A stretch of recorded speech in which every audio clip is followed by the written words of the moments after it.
Good afternoon and happy Wednesday. Live in the newsroom, I'm Isla Miyabi, and thank you so much for joining me for today's edition of Watching Your Wallet and Today in Weather History.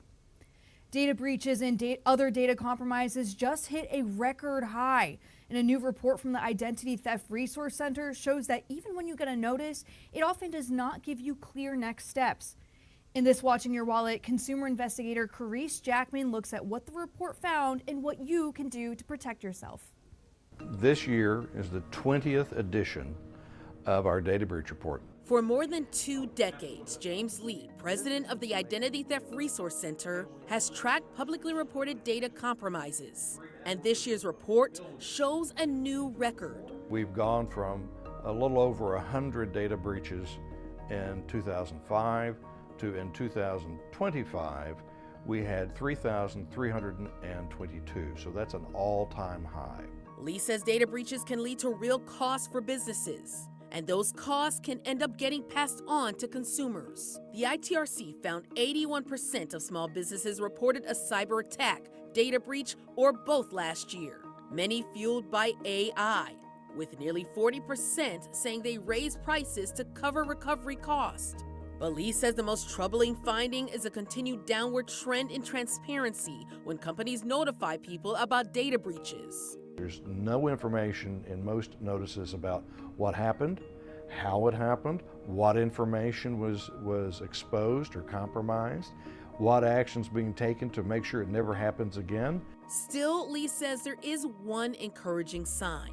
People are reading the notices and thinking ahead.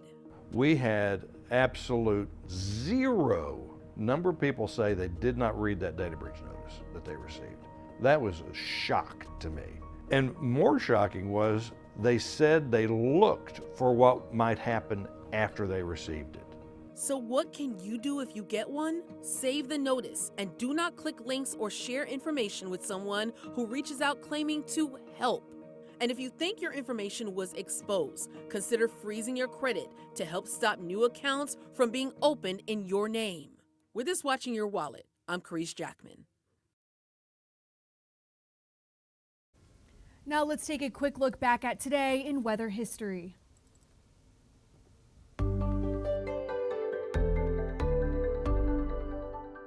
Starting February 25th, 1998, a significant winter storm started to produce heavy snow and high winds that would last for 5 days across parts of the northern Black Hills of South Dakota. The terrain of the Black Hills helped to enhance snowfall totals, with most areas of the northern Black Hills seeing over 20 inches of snow.